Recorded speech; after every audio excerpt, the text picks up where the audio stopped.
Intro music, da da da. Do you guys hear that? That's great intro music. Okay, intro. Woo! Hello, everyone.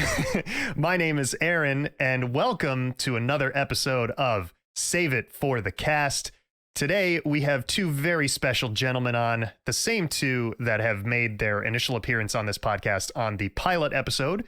We have Erick over here. Hello. And we have Billy over yonder. Hey now. Welcome, boys. Thank you for joining me on this also Sunday afternoon. I realized I said that in the pilot episode, and it was really funny because I haven't picked out an air date yet. So the fact that I was like, thank you guys for joining me on this Sunday afternoon, I was like, if this doesn't air on a Sunday, that's not going to make any fucking sense at all. So at the very least, tentatively, I'm thinking about shooting for Mondays, but hey, you know, we're in the moment. We're recording on another Sunday, and we'll just get after it today. Yeah, whoever's listening, you better stop right now and listen on a Sunday, so that makes sense. Yes. Well, hold on, wait a minute. I don't want people to Stop. This is gonna kill my my average listening time. It's like, why on episode 2 did people just stop tuning in at any given time? It's like you're getting slapped in the hand. Stop it. But yeah, what I figured we would do is kind of like just a rough outline of this episode for everybody's enjoyment. We took care of the intro, so we already got that done. Everybody should know who you are because we already took care of the pilot episode. And I figured we would do just a little bit of catch up from the pilot, which is going to seem weird because we're skipping over an episode. But yeah, so from the pilot, Bill, you told us about this amazing flat earther on your Instagram. Right. As he says, "Oh no," under his breath. Oh. And we've all been in contact in like a group chat, and we've been checking it out. And my God, you were not wrong. This has not disappointed at all. It's just a wild scene, man. Like I saw this week, and I actually have to say, with discretion, I told my girlfriend about it last night, and she was like, "Oh my God, like what if he listens to it?" And I was like, it's kind of two separate circles. I guess it's possible, but yeah, there could be overlap. But luckily, you called him Mark, which is not his real name, and even if you did, I just censor it out with like a bleep, you know. Right, so, Mark the Earther. Yeah, Mark the plane guy. I will say, a day ago, there was portions of a documentary posted. That I still have yet to watch, but I read the caption, and it's, yeah, wild ride, man. Wild ride. So I had actually looked into it because I'm a math guy like myself, and I had sent over you guys that one. It wasn't a link. It was a Wikipedia page that discussed one of the experiments, which was the Bedford water level experiment. And I guess it's just this 6-mile long channelway in the UK somewhere. I don't know what it's used for. Like, I don't know if they sail boats down it or, you know, if they ferry goods, who knows? Mm-hmm. But it's just this flat channel that goes on for miles. And they actually did this measurement that measures like how much or how high the arc would be over the course of that distance. Interesting. Yeah. And his math had said like, oh, it's about 2 inches for every like mile. But what they ended up discovering was it was actually 8 inches, which is hilarious in two ways, because one, he's underselling his own point because he says it should only be 2. This experiment shows it's 8. So for him, that would be 4 times as ridiculous.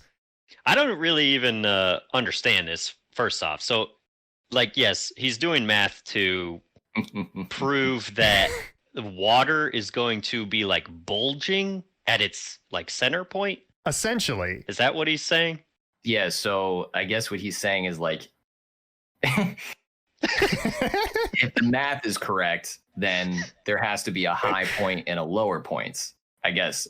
Yeah. And so across like 10 miles or whatever, he said it would be like 200 inches. Sure. So yeah, it would be like a mountain of water. Yeah. Right? Like it would be a giant bulge of water. Is that what? And like I said, you know, over the course of 200 or 200 inches over the course of 10 miles or whatever it would be, that would be 16 feet. Oh, that's not that big. Yeah, it's not that big. Like if you go 10 miles, there's going to be 16 feet of terrain difference probably within that first mile that you walk, let alone I have 16 feet of terrain difference in my house. That one day when we were talking about it too, and you had mentioned the elevation thing, I looked it up, but I never texted back. I never sent what I looked up. But even us right now, Aaron and me, we're like a couple 100 feet of elevation different right now. Oh, I would be willing to bet you where you live and me where I live, it's probably 1,000 feet of elevation difference. Yeah, Eric's probably pretty low, right?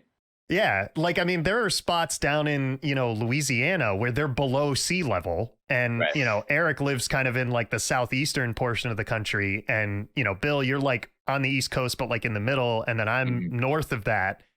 Yeah, for us up in the mountains, I always laugh too, because I would always check the weather at my last job where I worked. And between my job and my house, it was like 500 feet of elevation difference. And that's 45 minutes away. Yeah.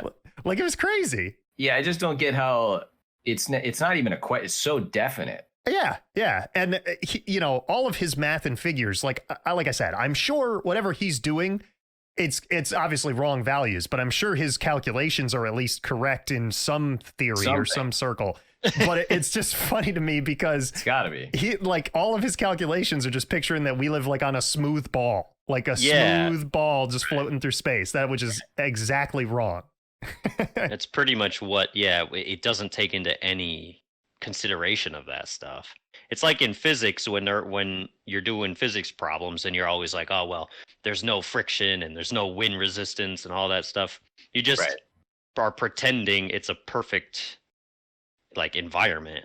It's a sphere. It's a marble. Yeah. And what blew my mind too, I think, was I was taking physics. Like, we took physics back in high school, like our senior year. And then I went on to take physics in college, and I ended up not sticking with engineering. So I didn't have to take it anymore because it didn't make sense to use physics for general credits, which is what I already had to do. But it blew my mind the first day I learned that, like, if you take a bowling ball and a feather and you drop them in a vacuum, they will fall at the exact same rate and speed and hit the ground at the same time because it's just gravity, which is even funnier because this guy doesn't believe that gravity exists either. Yes. He said it's all magnetism. Like, who put a big magnet like in the earth? So like he believes in the natural fundamental aspect of magnetism, like the fact that we have a north and a south pole, but it's not fathomable for him to believe that we have like mass would produce gravity, like things are drawn because it's bigger. Right. Now the gravity thing that's a whole other like can of worms, I feel like. I know when he dropped that, I was like, wait, what? whoa. Like, guy, I gotta go to work tomorrow. Like I can't sit here and learn these texts and I don't have my graph paper, my T-square. I'm just waiting for this fucking moon landing stuff too. The second I see that kick up, I'm just going to be like, yes, I'm invested. Yeah, like, now that's when you've arrived. Now, here's the other problem. This also could give it away. I don't follow him. So whenever I'm looking at this dude's posts, I'm just doing like the whole Instagram search thing. Sure. Does he get a notification every time I screenshot one of his stories? I don't know. I think it's only if you share it. Because if he is, he's just going to see this random dude that he doesn't know who's just screenshotting shit. Yeah, but it's in that context, like you could be a guy who's like, no, wait just a goddamn minute. Oh, I'm all on board. I like where you're headed here.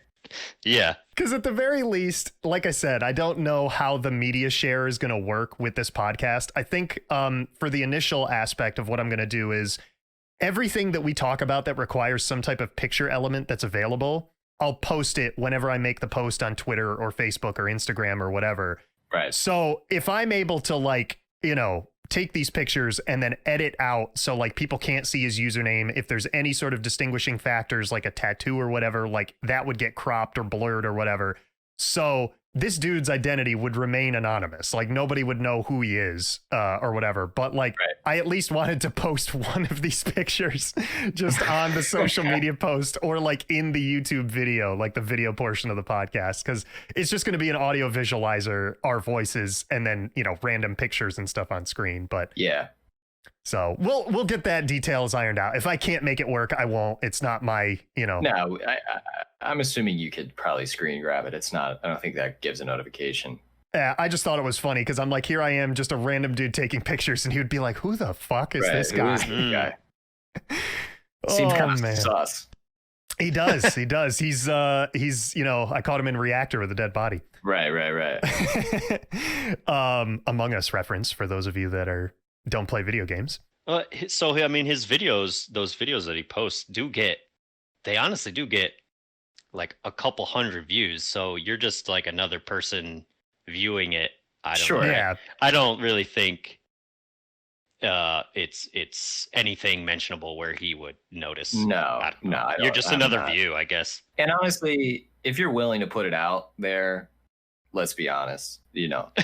yeah, you got to be prepared for like I see him debating with all these people in the comments and stuff. So it's entertaining. It's very entertaining. You should see Facebook.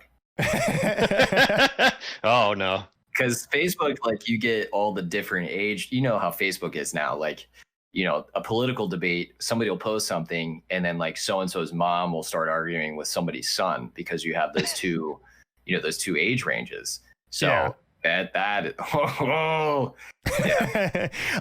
would only imagine, because Instagram doesn't have anything like this right now, but I know Twitter does and Facebook does.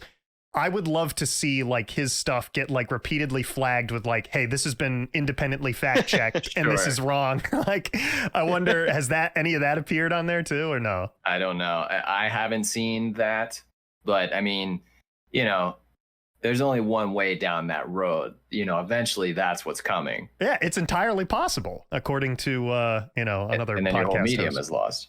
Exactly.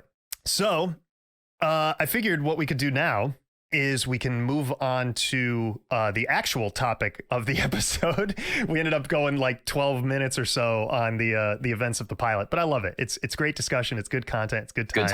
Good topic.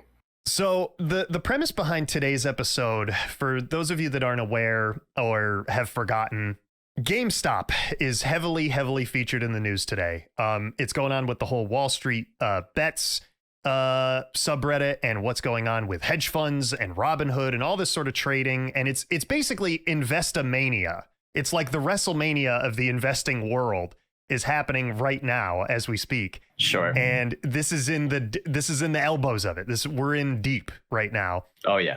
And the podcast, I actually don't want to talk about that. The topic of today's episode are different stories that I've managed to accumulate over the course of my life when I actually worked at a GameStop, or I should say GameStops, because I was at two of them.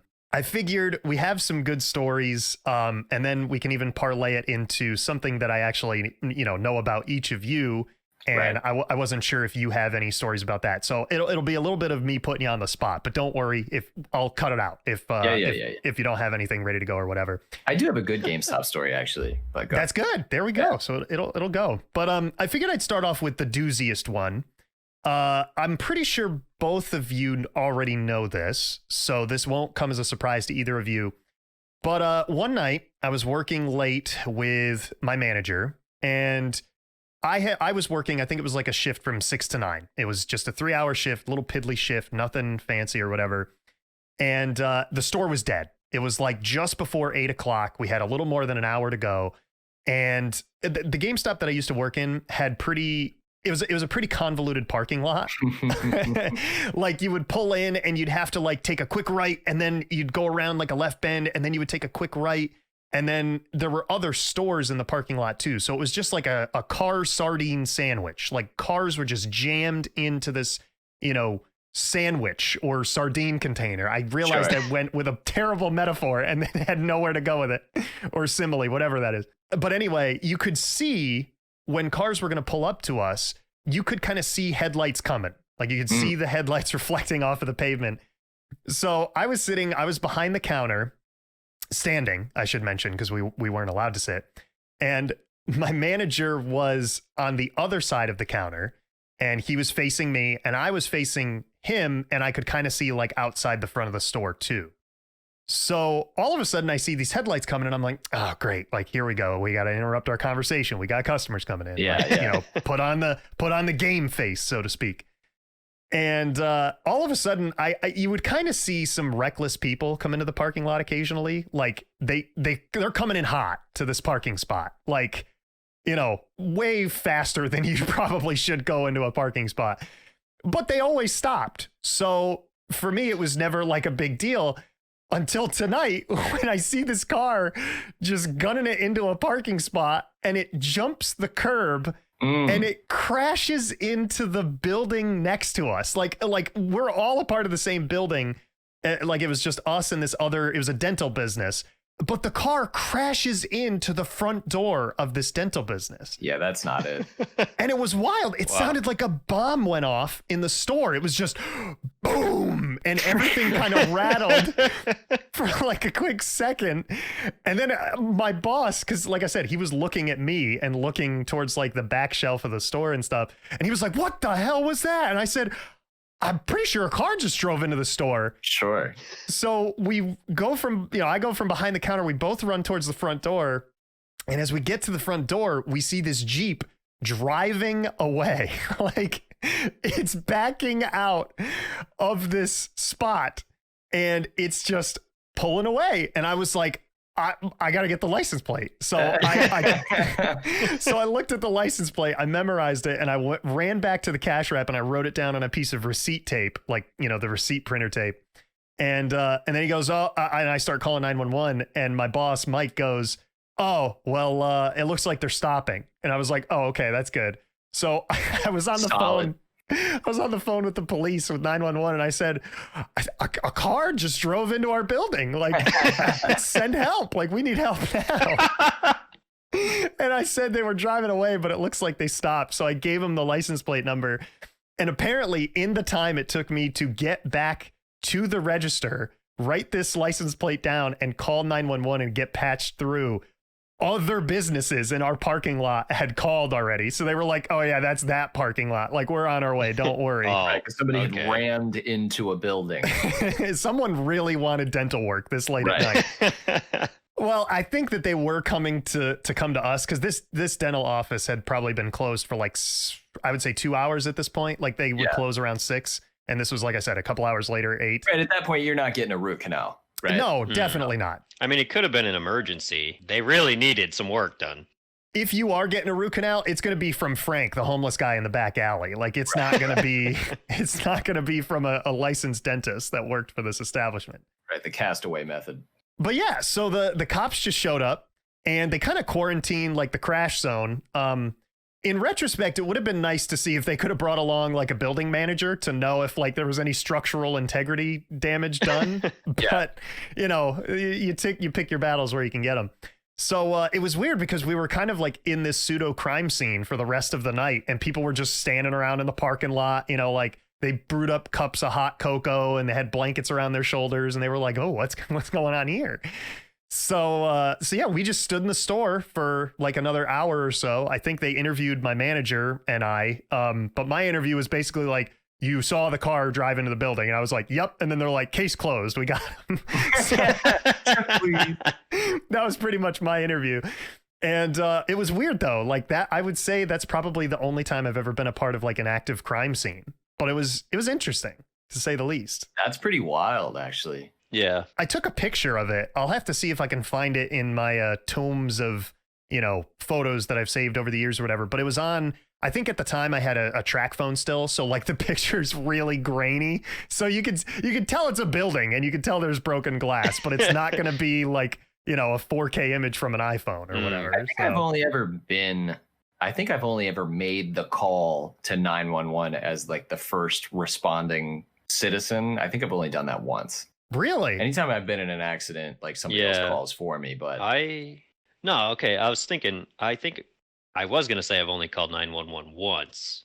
But I've definitely called it twice. Yeah. But the first time, the one thing that I did just think of of calling 911, well, I was really little, just a little kid. I don't Oh, know no. how old, and I just called it at home. I just called 911, and of course somebody picked up, and I was like, I immediately hung up the phone.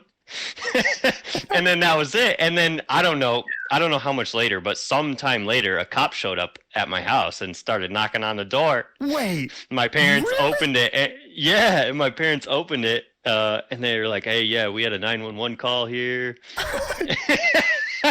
And yeah, they called me over. I was like, I just was testing it or something like that. I don't know.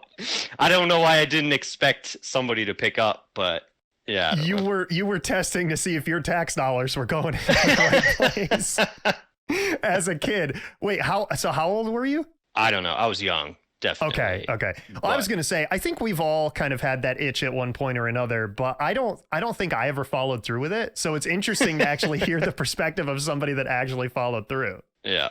So they sussed it out pretty quickly that it was you. Like, Oh yeah, of course. I think like my mom was in the shower or something, and my dad was like down in the basement. He always used to. He had like a model train set in the basement that I always messed cool. with all the time. But yeah, they were busy doing something, so of course they didn't call 911. Yeah, you were the only one that was unaccounted for. Yeah. And at that point, you didn't have somebody who could be an alibi for you. Oh my God, that's awesome. Yeah, I think I was going to say I was kind of the odd person out if Bill, you've only called 911 once, and Eric, you've only called it once and then revised to twice. I think I've had to call 911 3 or 4 times. Once, I won't go into detail, but once was was for a medical emergency. Another time was for GameStop, this, car bash. I don't even know what to label it as. Hit and run and then stop. And then the other time was when I was little, I used to have to go to a babysitter, and we would go, they ended up living in like a trailer down the road from us. Like I don't know, maybe 1.5 miles to 2 miles down the road from my actual house right now. And they ended up moving. They moved to a trailer park not too far away. But while we were there one afternoon, it was me and I believe it was their great grandson who was there. And I never really got along with this kid too well. He was always kind of a weirdo, and he's definitely turned out to be a bit of an oddball. But while we were there one day, this was back like right around when 9/11 was a pretty big thing. Like it had rocked the world, and everybody's kind of public viewpoints had changed and stuff. So we're just sitting in the trailer one day, and he just says, "I saw a terrorist outside." Oh. I was like, "Wait, what? Excuse me?" And he's like, "Yeah, it was a guy. He was dressed in all cloth, like just cloths hanging down. He had a big beard and he had a turban on his head. And he's outside trying to get us." And I was like, "What? What? Like, what do I do here?" So we ended up, I called my mom because I was like, "What do I do in this scenario?" And she's like, "Well, you should be calling the police if this is real." But I said, "I want to let you know, I want this on the record. Jot this one down. I did not see this man. That was this other kid." Just to be clear. Sure enough, we ended up calling 911, and then he had said that he saw the guy like go running through the woods. So then it turned into this whole investigation where the cops showed up. Like there had to be at least 5 cop cars. People were coming out of their trailers. They were combing the woods behind my babysitter's trailer and down the road. Like it was wild stuff. Like coming out of the woodwork. Yeah. Which is sure. Now it's easy to see the kid probably made it up. He was very, I don't want to say neglected as a child in the sense of like he was ignored, but, or like malnourished or anything like that. But I think he was just, affectionately ignored. Like he didn't have anyone to go to confide in or whatever. And he just made up this story to cause mischief. And sure as hell, it caused mischief. Yeah, I mean, I'll say. Now, I don't know if it made the local news that night, but it would have been interesting if it did. But yeah, I had to call 911 there. Oh, shit. Eric just dropped from the call. It's actually wild. Oh, there he is. He's back. He's back. Yeah, man, I don't know. I'm back. Oh, okay. That's good. So yeah, that was a very that's a very interesting story. It is. It's not one that I get to tell that often. Which you'd think I would, car crash and then terrorist bomb threat or whatever. Yeah, but, the terrorist bomb threat, that's a little concerning. You might want to look into that guy's past. I mean, this is probably maybe 18 years ago at this point. Like that, I was, I'm 29 now. So yeah, I was probably 11 years old when all this went down. So that's crazy, man. But I figured the next story we'd go on to. Bill, I know personally this is one of your favorites, and you can probably guess which one I'm going to tell. Absolutely. Eric, I'm pretty sure you've heard this story too. So one night I was working, same deal, 6 to 9 shift, pretty standard, bog standard. And this guy comes in, and it was pretty dead when I started working this shift. And then it got pretty busy, like from the last, I think it was like 6:30 on until we closed. It was pretty consistently busy for the rest of the night. And we used to sell these toys at GameStop called Skylanders. And Bill's already laughing. I love this story so much. It's a good one. And this guy comes in and he goes, listen, man, I'm going to be honest with you. I don't know anything about video games or like what I'm about to ask you. So he said, please forgive me if I come off sounding ignorant or just stupid. And I said, no, man, go for it. I'm like, I guarantee you I've heard some, weirder stuff before. Right. In retrospect, this guy did come off as a little stupid. So, I apologize. I don't mean to shame anyone or make fun of anyone for that. But this was this was an interesting story to say the least. So the guy comes in and he's asking me questions about these Skylanders. Now, they're not as big as they used to be, or at the very least, I don't hear about them anymore since I don't work at GameStop. I haven't been into a GameStop, so I couldn't tell you if they still sell these things. But essentially what they are is they're like Pokemon, but in an action figure form. And the way that they work is, for those of you that are uninitiated in the video gaming world, you essentially have these action figures, and inside each of these action figures on the base where they stand on, there's like a memory card, which saves your game save data and this character information, like their stats or whatever. Right. And in order to access them, you essentially have a game disc and you would put it in whatever system you're playing it on. And then you plug in this plastic portal into your game console, like into the USB port. And it's just a little plastic portal. I would say it's probably about maybe 6 inches in diameter. It just made like out of this cheap plastic. Like it essentially is meant to look like a rock, like if you were standing up on a rock pedestal. And you put these figurines on this portal, and it scans the characters into your game. And then that's how you play with these particular characters and stuff. The catch of it is, like, you can bring your Skylanders over to your friend's house and they can bring theirs over to your house, and you could just plug and play on each other's portals, which sounds wrong when you phrase it like that. Hey, come over and plug into my portal, please. Yeah, just wave your figure over mine. Yeah, absolutely. So I should clear up the story here. He did not know that it was called Skylanders. I just knew what he was talking about the second he came in and started to talk about this. He had given you enough context. Yeah. So he comes in and he goes, I'm looking for something. It's pretty big. It's like a wheel shape. It's about the size of a bike wheel. And he holds up his arms like the size of a bike wheel. Which, because that helps you visualize how big a bike wheel is. And I don't know how many people have ridden bike wheels, like on a bike that has tires that are 6 inches in diameter. But this guy held up, it had to be at least, what is a bike wheel? Like a foot in diameter, or maybe like a foot and a half? Probably a foot and a half. Yeah. Yeah. I would assume at least a foot and a half, or right around there. And so he held up just that. Like he held up his arms in a circle and he's just like, I'm looking for something like a bike wheel. And I was just like, well, I think you're in the wrong shop. Like, we don't sell bikes or bike related accessories, but we do have something that kind of fits that mold. And I pointed him to our Skylanders section and I was like, so basically this is what you're after, I think. And I did the whole spiel. I told him what it was. And he did like the whole clap your hands and like point fingers and snap sort of deal. Yes. Yeah. Yes. That's it. He goes, that's the bike wheel. And then he started laughing because he realized the absurdity of his statement. But he was just like, hey man, as I was checking him out, because I think he bought like a couple $100 worth of merchandise that night or whatever. Was it all all Skylanders related merchandise, or did he pick up something for himself as well? I don't remember the specific contents, but I do remember there was stuff other than the Skylanders. But I will go on record and say a majority of this purchase was Skylanders, like multiple figures. Let me put it to you this way: I had to get him one of the jumbo bags. Like we had jumbo GameStop bags. I had to cram shit. He could have fit more in there because these jumbo bags were huge. It was essentially like a rain poncho that didn't have any holes.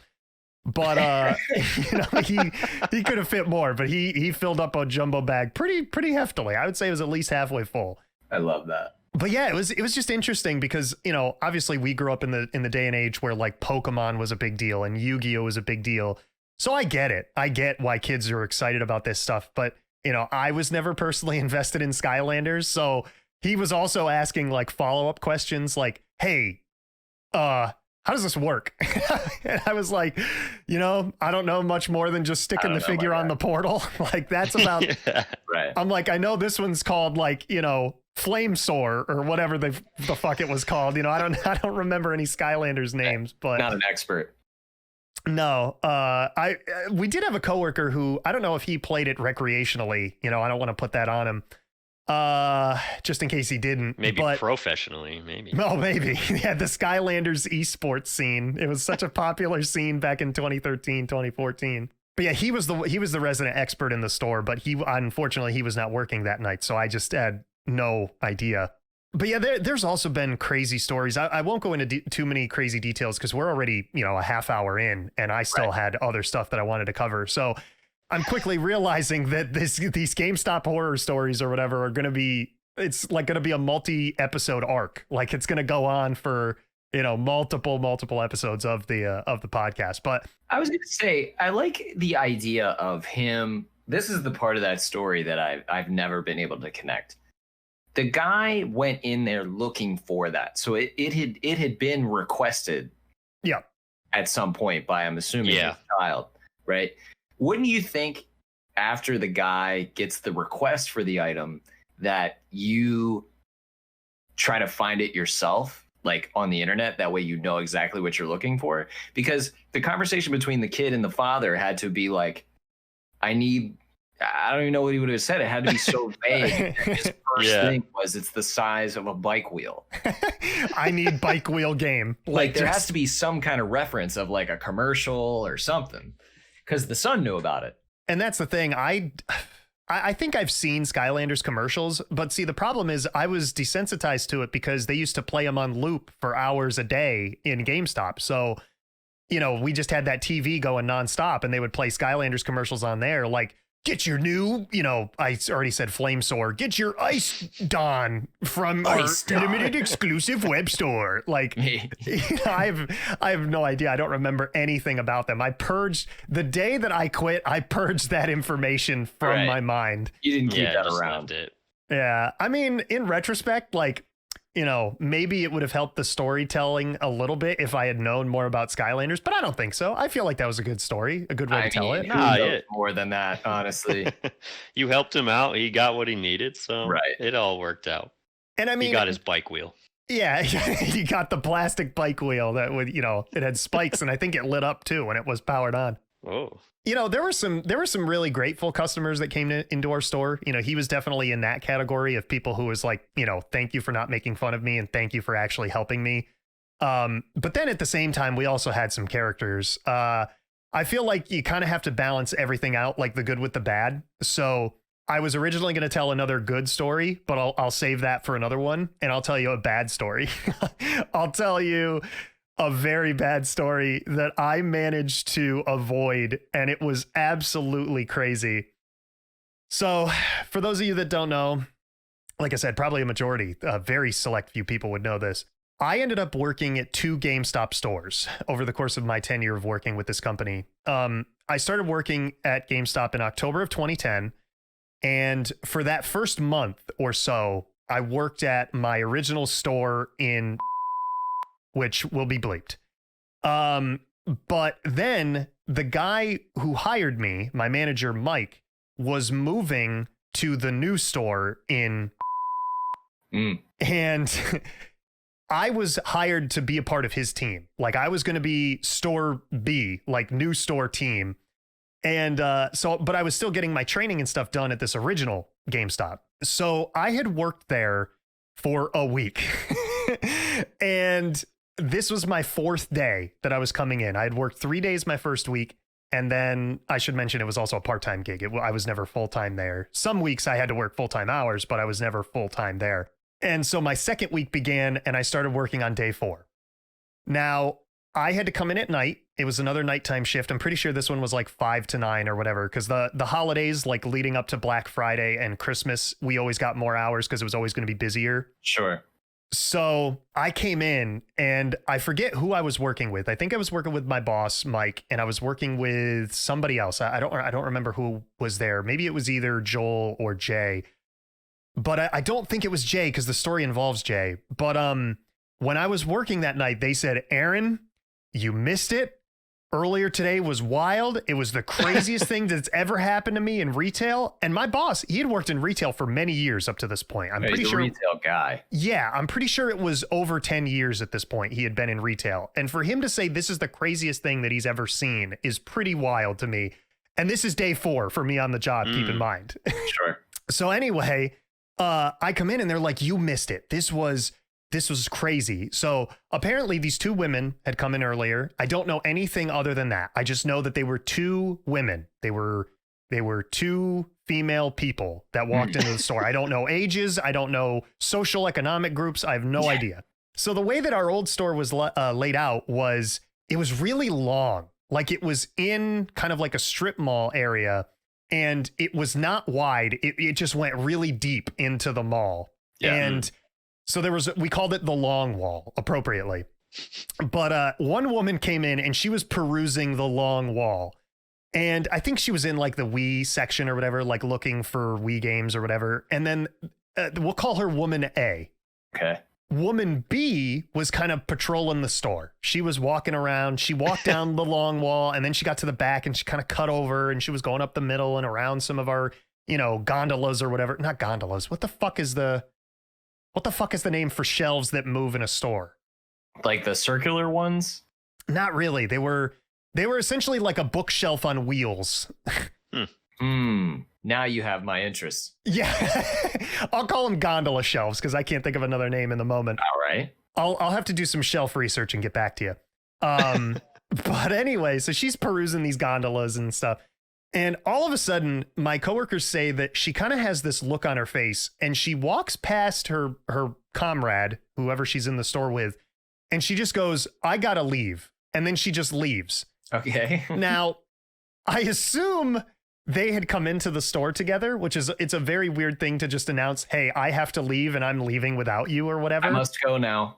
Yep. Yeah. So my coworkers noticed this and they were like, whatever. Like, it's weird, but sure, we'll move past it. And this woman, she ends up buying, I think, a couple games or whatever, and she leaves. And then my one coworker was going to the back room, like he was to our stock room, which was kind of like our pseudo break room and stuff. And he goes back, and as he opens the door, he looks to his right, and there's shit on the floor. Oh my God.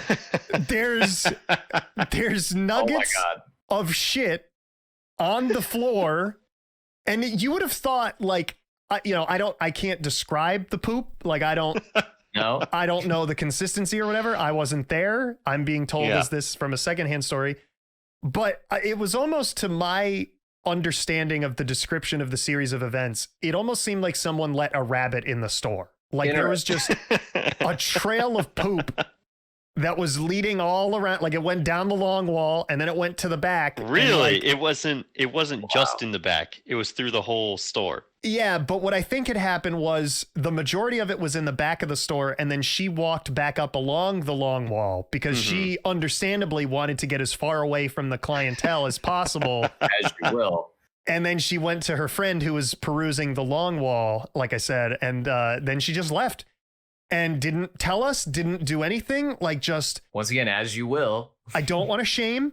I don't know if she had a medical condition. I have no idea. But I'm just telling you the facts. There was poop on the floor. She had to go. and my coworker Jay had to clean it up. And Oh. the reason why they were so like not laughing when they were telling me, but they were so adamant to tell me, Jay made it apparent, and Jay was a good guy that I worked with. I don't talk with him nearly as much as I need to, like, or I should, because I miss talking with him.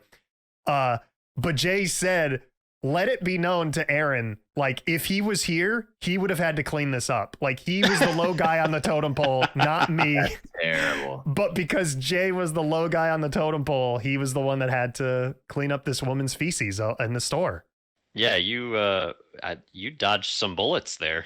Yeah, it sounds like a lot of poop-sized bullets were dodged that Yeah. day. I can't believe they would actually make you do that. Like, that'd be interesting to find out, like, somewhere deep down, if that's in a clause of onboarding for like GameStop, if like something like that happens, or if that's something they never encountered before. Because why would you put plans in place for that? Yeah, I don't know. It was odd. Like, I'm pretty sure what the protocol was, because like you said, yeah, that's not in the GameStop, onboarding book. Like that, they don't tell you that on your first day of orientation. If somebody poops on the floor, Yeah, when somebody poops on the floor, you get the poop bucket in the back. It's in the corner. It's filled with feces. We don't empty it out ever.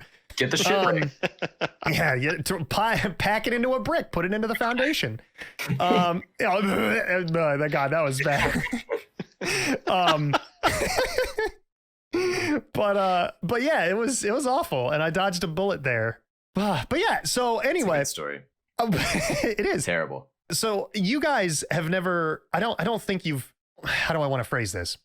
I don't think either of you have ever worked in retail, but you've both worked in jobs like where you've had to deal with like front facing clientele, right? I've actually worked in retail. Oh, you have? Well, what did you do? I worked, well, it depends, probably several different ways. Well, I always worked in the salon, but that was not necessarily retail. I worked at J. Crew for 2 years. That's right. Center. That's right. I do remember that.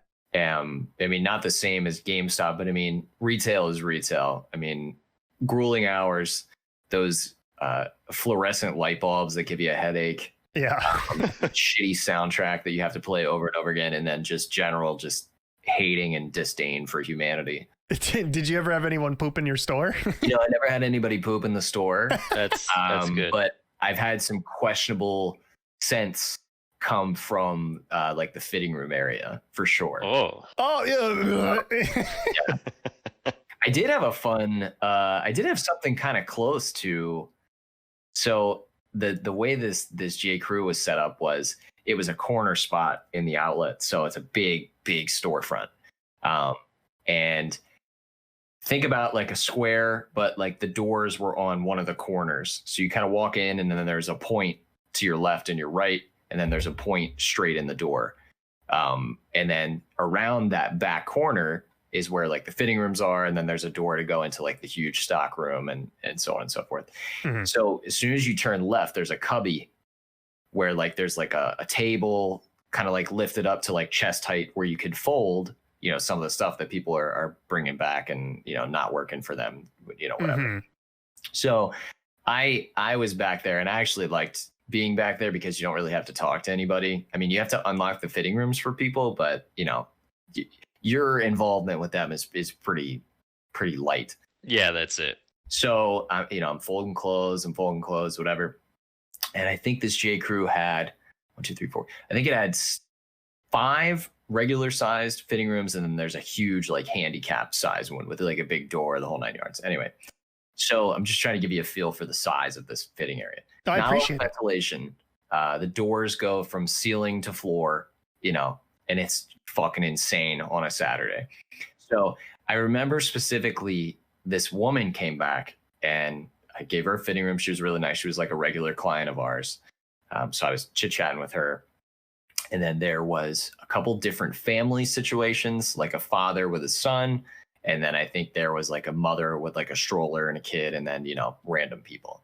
From the time it took me to go and set this woman's fitting room up was probably a minute and a half max.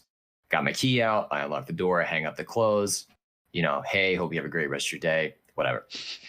By that time that I had left my post, unlocked the door, and made it back to my post, which is probably a distance traveled of 3 feet, give or take. Not far. Not far. Yeah. Somebody had put a pair of shorts, women's shorts, on the folding table to be, hung back up or whatever. And her underwear were still in the shorts. Oh no. And my head immediately started to spin because this is a multi-pronged issue. Number one, how do you take off the shorts that you're trying on and then put on whatever it was that you're wearing and not realize that you're not wearing underwear? yeah, just forgot her underwear. Number two, I was standing in the fitting room and never saw this woman. So I don't know who it was.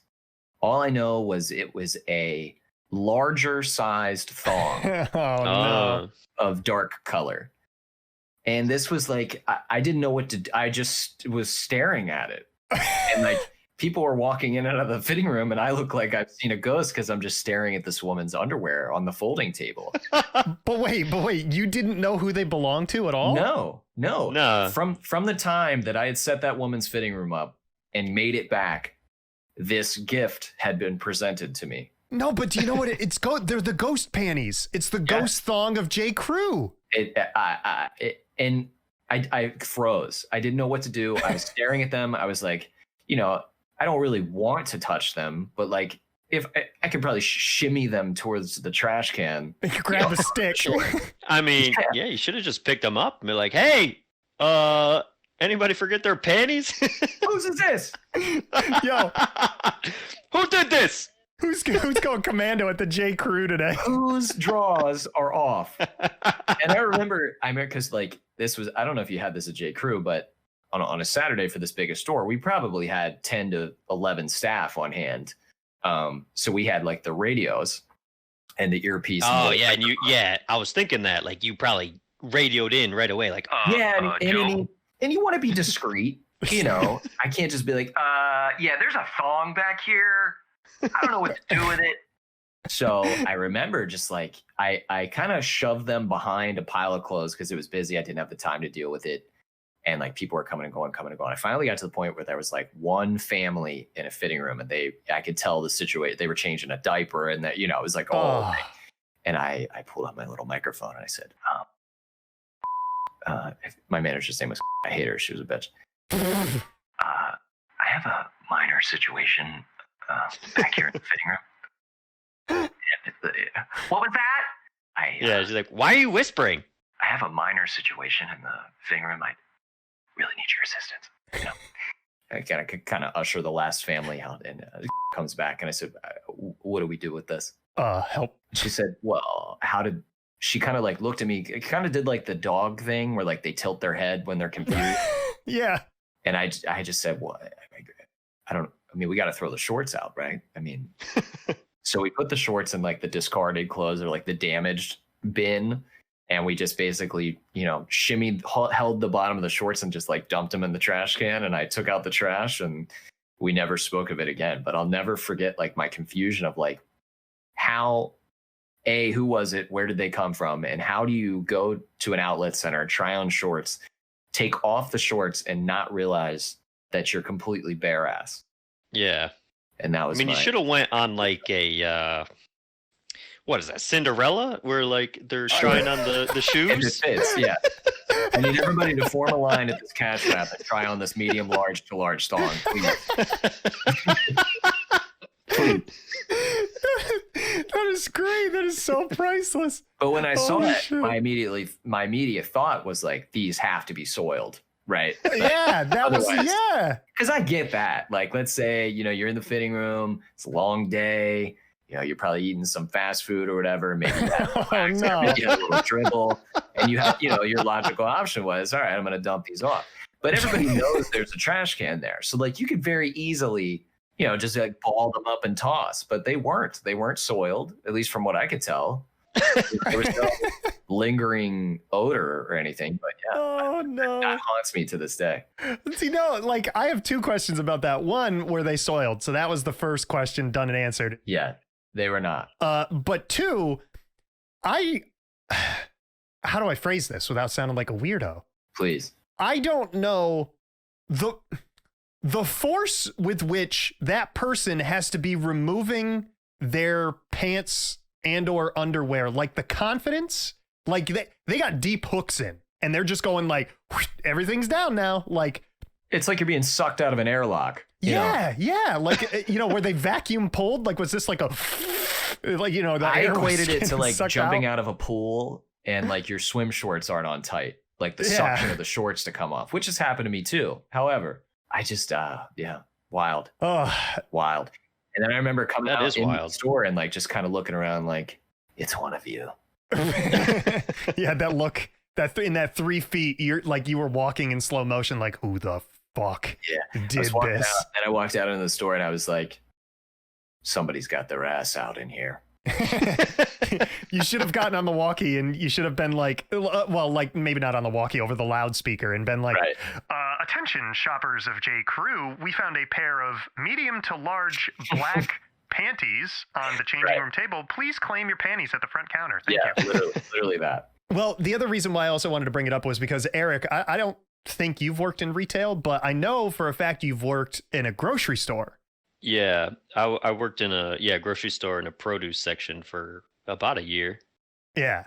Like any crazy or wild stories from there? Honestly, no. It was super easy. I talked produce with old people all day. Like, it was it was easy. Nothing crazy ever happened. What was the most talked about produce, like fruit or veg? Like what? A lot of people don't really know what type of watermelon to buy, like when you should buy a watermelon. So that was always a big topic. You're supposed to actually like slap it and what it sounds like. Really? Yeah, like give it a little tap, and depending on what it sounds like, you could know if you should buy that one or not. Now I just picture you like slapping watermelons. Yeah, you're like the used car salesman of watermelons, and you're like walking up to it and just slapping it and being like, "This baby's got 20 miles on it. Like, this is a good watermelon." Yeah, it always was. The biggest conversations were always like ripeness and stuff, and like talking to people on firmness of, I don't know, tomatoes and things like that. I don't know. It was a very easy job. The only thing that sucked about it was having to go in the morning. Like if I opened, I was there at 4 a.m. Oh God. To like get all of everything, all the stuff stocked and fully filled up.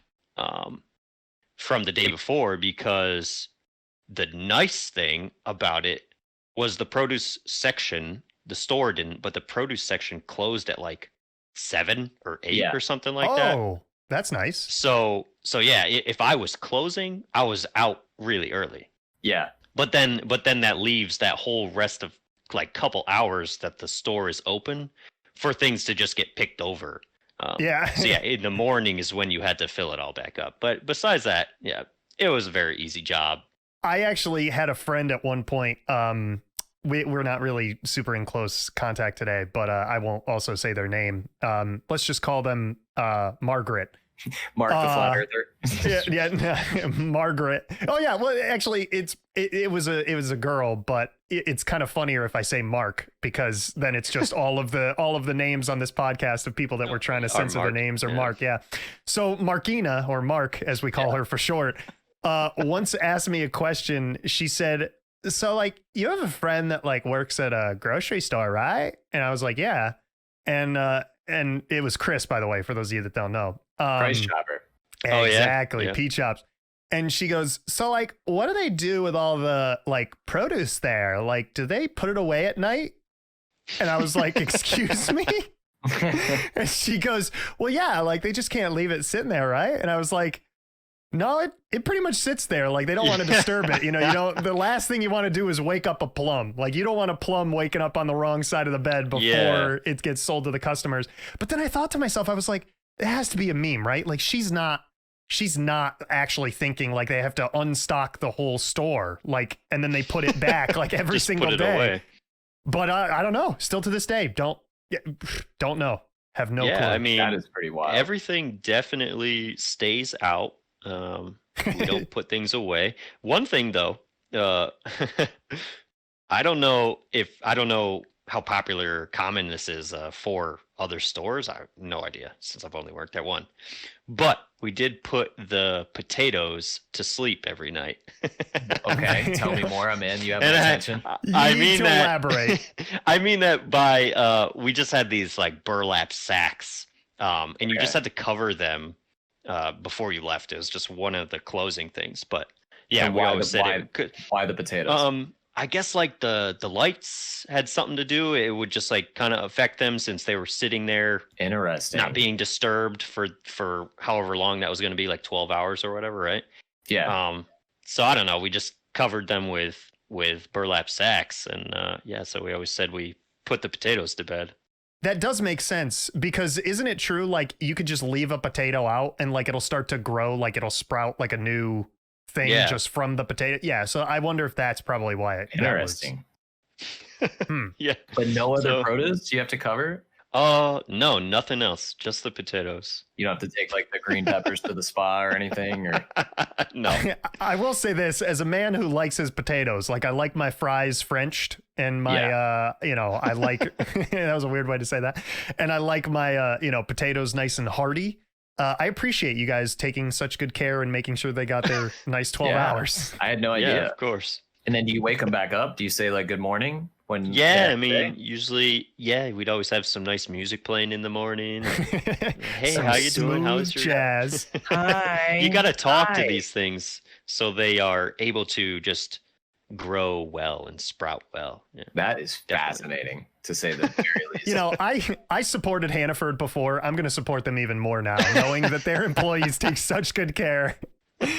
Oh, God. There was also one guy, they got to have sold them, I assume, like frozen or something. But there was always one guy that came in and always asked for sweet potato fries from us. Yeah. And like my manager was super nice. He was an awesome dude. And he was like, sure, I'll cut you some potatoes into French fries. But that became actually pretty damn annoying whenever, like anytime I saw that man come in, because the produce was right in the front of the store. So I could see everybody coming in and out. Yeah. And as soon as I saw this man walk in, I'd be like, oh, great. He's going to want some frickin' potato fries. Right. And I got to cut these damn sweet potatoes up into just long sections of French fries. That was a very annoying thing because it's not like something that we should have been doing, but I don't know, just we got stuck kind of in a rut of having to do it because we did it once. Did you specifically ever have to cut this man's fries? Like the fries? I cut a lot of them, yeah, definitely. Oh, so you didn't even get out of it. Like it wasn't even something you started. You got roped into it. Yeah, I mean, a lot of times it was like one, maybe two people working in the area anyway. So most of the time it was probably just me. If I was working there, it was just me doing the whole section. So yeah, if he was coming in, yeah, somebody was about to be cutting up some potatoes. Somebody was getting those sweet potato fries ready. Yep. Well, I figured we would end the podcast today on kind of like a nice little surprise note. Now, just for clarification's sake, neither of you know what I'm about to do. All I did was the other day I just texted you and I said, I had a surprise to end the podcast. Wait a minute, maybe I didn't text you that.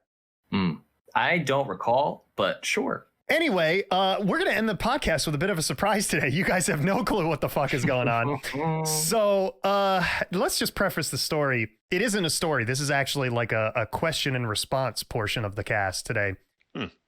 I want to say about 4 years ago now, maybe like a little bit less than 4.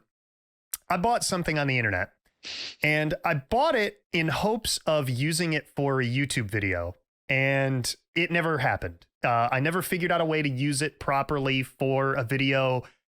Never got brought up at a game night. It's just been sitting in my room for years.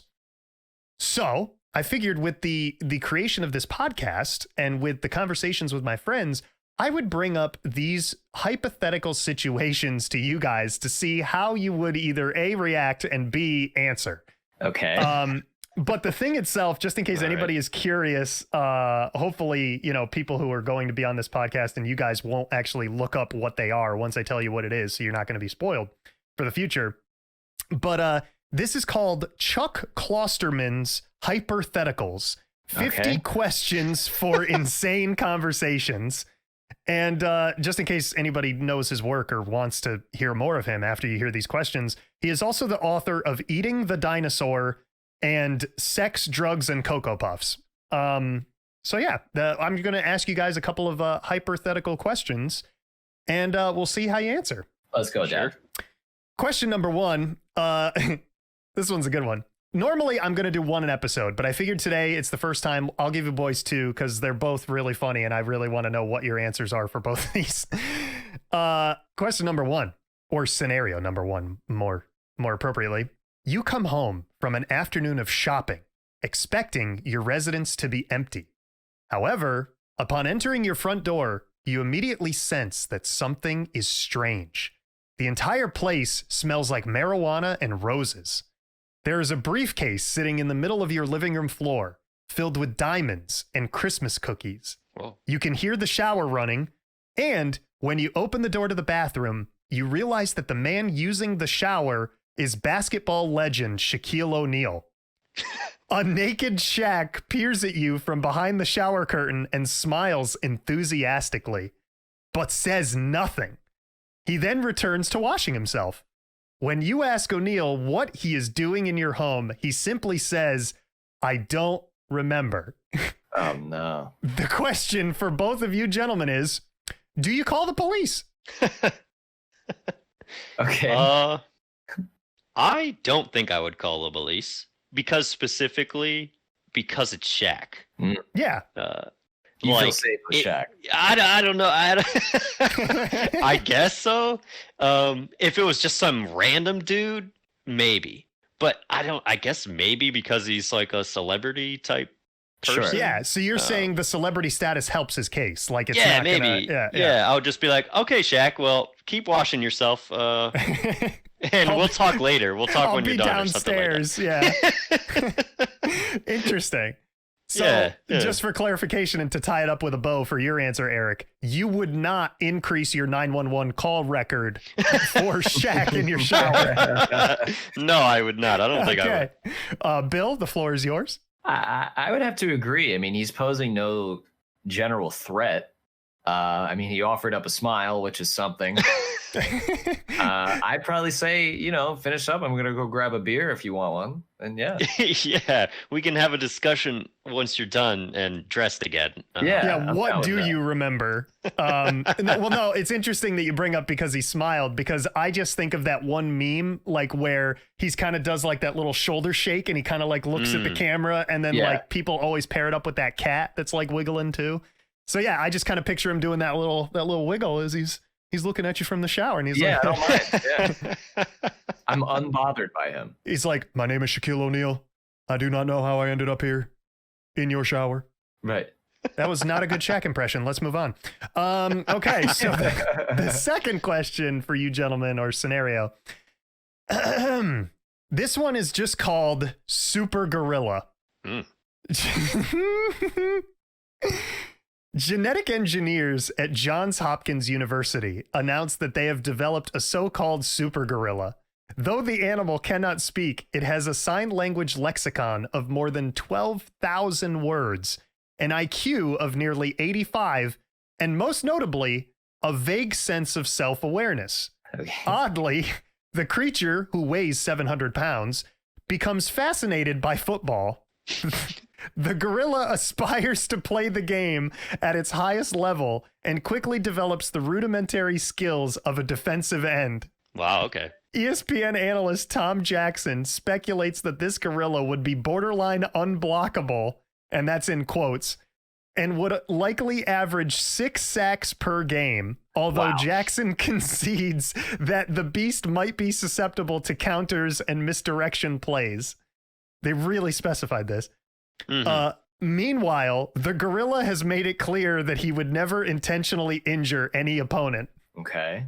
So now the question that you're presented with, both of you, are commissioner of the NFL, would you allow this gorilla to sign with the Oakland Raiders? Now, what makes this funnier is the Raiders are no longer in Oakland. Right. So that just shows you how old some of these cards are. But yeah, the question still stands. Would you have them sign with the Raiders? I mean, if they're going to join a team, it's probably the Raiders. Okay. It has to be the Raiders. Since the Raiders are in Vegas, no other city would be able to have a 700-pound gorilla playing football. It's got to be Vegas. That is a very good point. Yeah.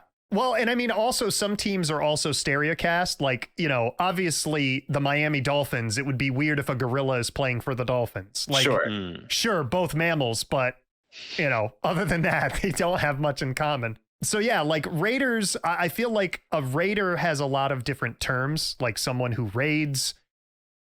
That's about it. So I guess a gorilla could like raid things, like raid its food stash or raid the jungle or whatever. Sure. But yeah, like Vegas would be the appropriate place for a gorilla. I definitely feel like confident in saying that. Now, you said he was really smart. Like he had a lot of sign language skills. Yeah. Yep. 12,000 words in the lexicon for sign language. But can we just talk to the gorilla?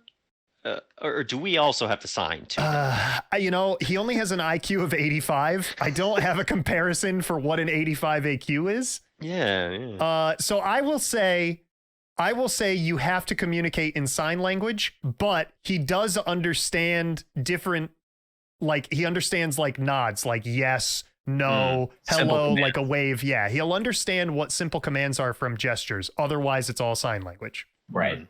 Yeah, because I'm thinking about like when we're calling out plays and stuff, like how is he gonna know?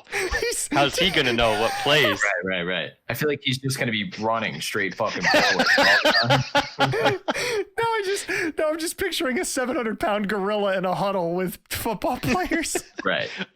Also, is he going to be wearing pads and like a jersey and stuff? Because from the repetition of like the huddle, he'll understand the clap of like sealing. Yeah. But he's not going to know what the play is. He's just going to clap. Could you imagine like the ultimate moment would be if clapping in gorilla would be like a sign of aggression? So like every time they clap to get out of the huddle, he's just like, he's upset. Oh God. So yeah, would you guys let him play?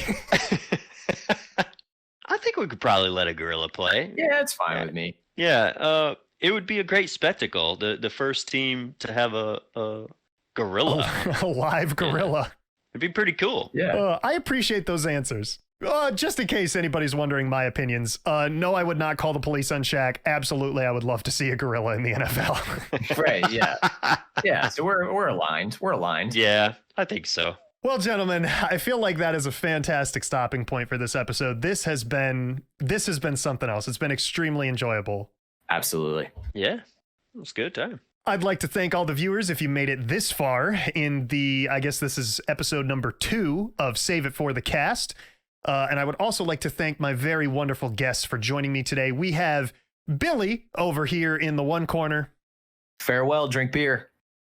And Eric in the opposing but similarly sided corner.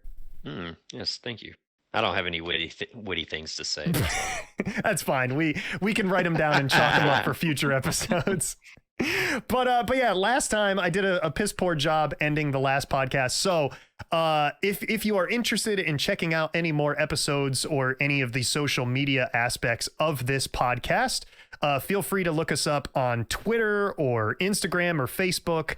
The name of the podcast is called Save It for the Cast, or on some of these specific platforms, the username is just called Save It Cast, specifically on Twitter and Instagram. Maybe even on Facebook too. It's been a while since I've created it. Love it. Thank you all so much for watching if you've made it this far, and we will see you all for the next episode. Hopefully we see you all again. Goodbye, everybody. You better come back. See you later.